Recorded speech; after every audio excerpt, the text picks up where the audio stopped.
Dwyane Wade's NBA future remains uncertain, but if Wade does play next season, there's no question about it that he's going to be with the Miami Heat. Listen to what Wade said at the Junior NBA World Championships over the weekend. It's different now. You know, it's not where we sitting down trying to figure out a $100 million contract and we got to sign it by July 8th.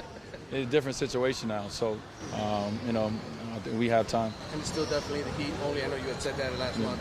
Heat only, yeah. No China, anything like that? No, if I play the game of basketball this year, it'd be in a Miami uniform. If I don't, I'll be living in Miami and somewhere else probably.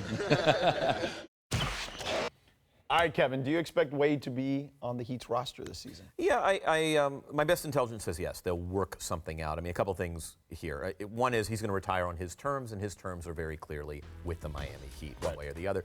The other is I think the smaller salaries for guys in their 16th year has become destigmatized. I think there was a time where, a minimum or a mid to even low single-digit salary kind of beneath me. And now I think we're seeing with the tighter market, with Carmelo at 2.4, even though he's going to be made whole all year, there's less of a stigma. There's less shame associated with taking that smaller role in season 16. I'm not ready for Dwyane Wade to no longer be playing basketball. Plus, as you know, George, I mean, he was pretty good last year. He was. He had some really great moments in the postseason. I think Dwyane Wade has a lot more to give. And, you know, he got in great shape when he went back to the Heat last year.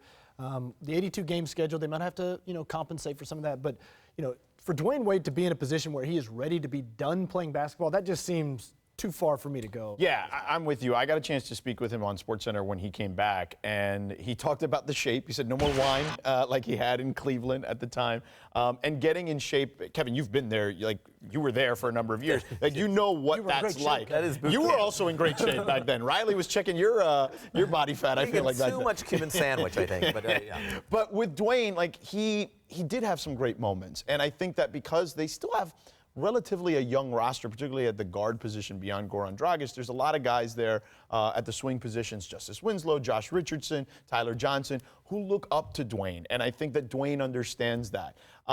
He didn't want to do a farewell tour when I asked him, but I honestly, selfishly would love to see that. I'd love to see Dwyane get one more time around, let everyone really appreciate a guy who is arguably a top 3 shooting guard of all time.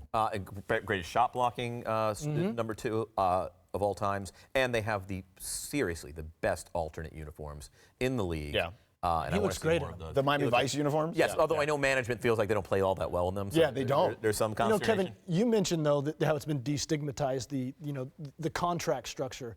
What it really comes down to for a guy like Dwyane Wade and a lot of these aging veterans is it's playing time. What kind of role do you provide them? Dwyane Wade does not want to be a 14th or 15th man just hanging on to it. Right. If he's going to play, I think he'll be. Yeah, you can give them 25 minutes a night easily. All right.